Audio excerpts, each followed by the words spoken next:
Generating PDF from images is really easy.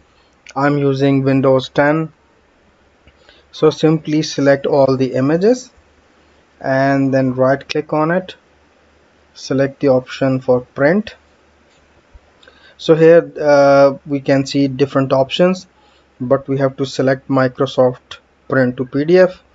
This is not showing the full image. Then we will uncheck this, so now it will show full images.